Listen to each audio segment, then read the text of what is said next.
environne. La royauté du monde, voilà ce qu'il me faut. Allons donc entretenir notre Père Céleste de cet intéressant projet. Ayant ainsi pensé, il se dressa, grimpa en 4 bonds d'athlète au sommet de son arbre, tendit sa face au ciel et appela l'inventeur de la vie. Aussitôt, Dieu apparut devant lui sur la branche.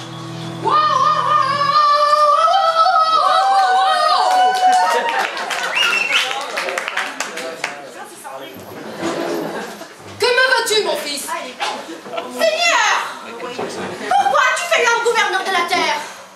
Il est arrogant, cruel, et si gonflé d'orgueil qu'il se prend parfois pour toi-même. Vraiment? Dit Dieu. Vraiment, mon père incontesté? Moi seul sais t'honorer comme tu dois l'être à chaque instant. Oh! Sacre-moi, roi du monde! Charge-moi pour ton bien de ce fardeau, et plus personne n'osera ignorer ta gloire. Je t'en fais le serment!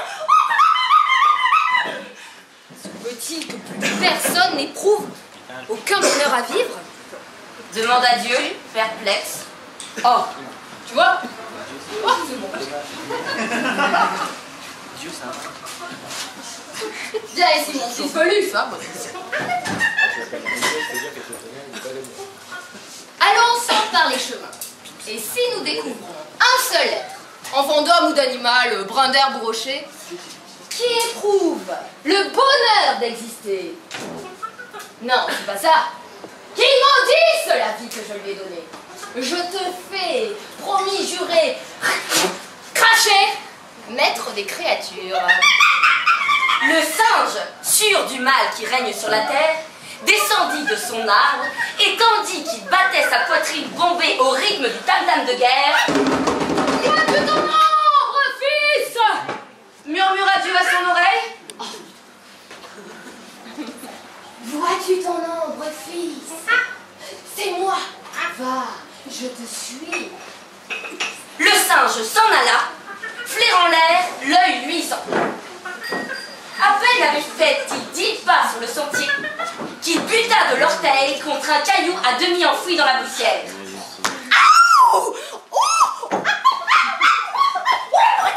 Qu'y n'a-t-il sautillant ça et là sur un pied? Inutile de chercher plus avant, Seigneur. Ce bout de roc n'honore pas la vie. Il la cabosse, l'entrave, la meurtrit. Prends ce caillou dans ta main droite. Ouais. L'autre droite.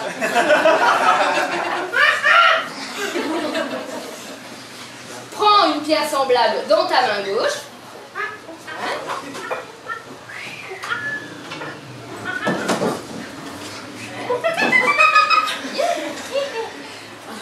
Hardelez.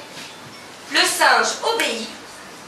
Du choc jaillit une étincelle. Du feu! Dit Dieu riant. De l'éclair, de la vie. C'est là le chant du cœur fier. Il me plaît, il m'émeut. Passe ton chemin, mon fils. Ce n'est pas ce caillou qui te sacrera roi. Le velu ronchonna, poursuivit sa route. Le dos rond et les bras ballants. Vers midi, il parvint au bord d'un ruisseau. Il s'accroupit, but à grands coups de langue et dit en désignant les vagues scintillantes: Peut-on sérieusement vous honorer, Seigneur, en fuyant sans repos comme fait cette rivière? Voyez-la se hâter. Voulez-vous mon avis? Elle déteste votre présence. Les grands hanches, il ricana l'air méchamment content.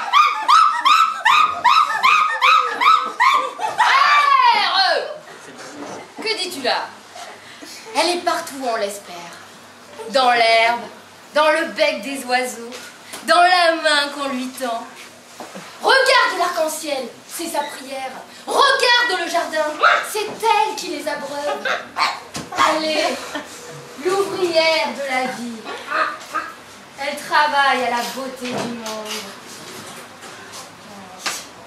Alors, passe ton chemin, mon fils. Ce n'est pas elle qui te sacrera roi. Va donc au diable! Grogna le singe. Il cogna le sol du talon, tendit son index à des huttes lointaines. Allons chez les humains. Ils me justifieront. Je connais leur malice. À l'entrée d'un village, au pied d'un arbre sec, un lépreux gémissait, offrant ses mains au ciel, harcelé par les mouches. Le singe vint à lui, battit d'un petit coup son épaule et lui dit: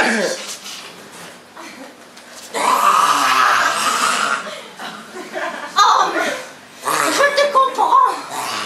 Tu as fort à te plaindre. Ah, ta vie est un enfer. Dieu est un père insupportable. Oh! Crache donc ton vinaigre, mon ami, le dégoûtant. L'homme lui répondit: Moi? Maudire la vie? Mais singe, n'y vois-tu pas que si je souffre ainsi, c'est par amour pour elle? Mon corps est repoussant. Je n'ai ni femme, ni maison, mais je peux encore goûter la bonté du soleil, les lumières des soirs et les silences de l'aube. Chaque jour qui se lève est un cadeau de Dieu. Ce n'est pas ce lépreux qui te sacrera roi. Ce n'est pas ce lépreux qui te sacrera roi. dit une voix paisible à son oreille. Ce n'est pas ce lépreux qui te sacrera roi.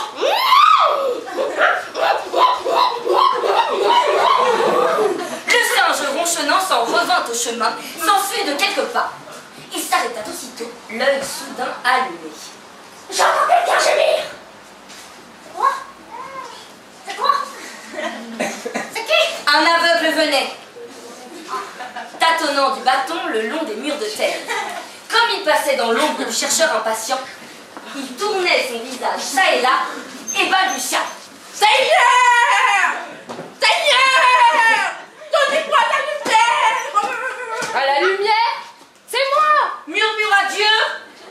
Où ça? La lumière, c'est moi. Où ça? Ah oui, je suis là.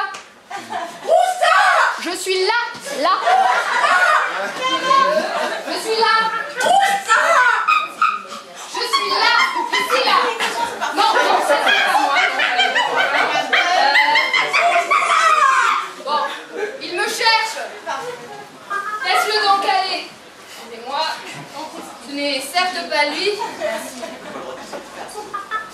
Ce n'est certes pas lui qui te sacrera roi. Bon, le corps.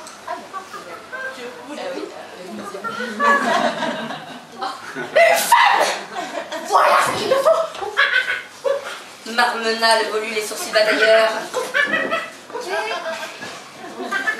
Je vous le laisse un petit peu.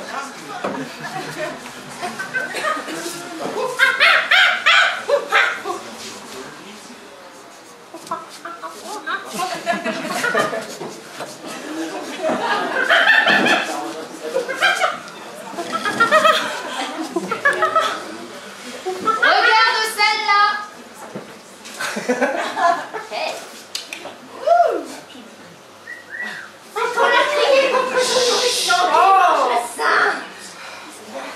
Oh, toi que je cherchais. Ouvre ton cœur à ton grand frère des forêts. Ton époux, que va-t-il? La femme répondit: Parfois il est injuste, hein. Et cet enfant qui t'a fait, ne dirait-il pas? Quand il crache mon lait, il m'inquiète et je gronde.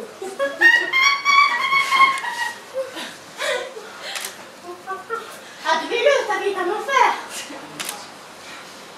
Il m'arrive en effet de la trouver bien lourde. Sais-tu qui t'a chargé de son fardeau de jour que tu traînes ici-bas? dit l'autre triomphant. C'est Dieu qui va donc le maudire à belle voix sonnante.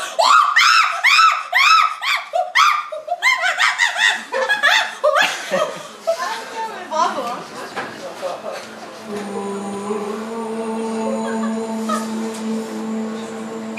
Ce fut son dernier mot dans la langue des hommes. Car la jeune mère le contempla avec un regard si naïvement innocent et réprobateur, que le singe en perdit la parole à tout jamais. Et savez-vous ce que Dieu fit? Afin qu'à jamais soit bénie la femme qui avait su chanter plus haut que tous la louange de la vie par la seule lumière de son regard. Il fit d'elle l'unique créature capable d'amour, aussi vaste que sa main qui tient le monde. Il fit d'elle l'unique créature capable d'amour, aussi vaste que sa main qui tient le monde. L'unique créature capable d'amour,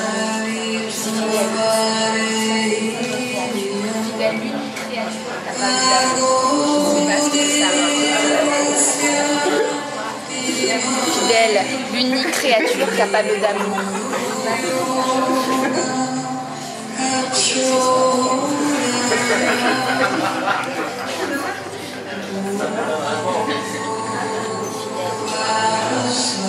L'unique créature capable d'amour, aussi vaste que sa main.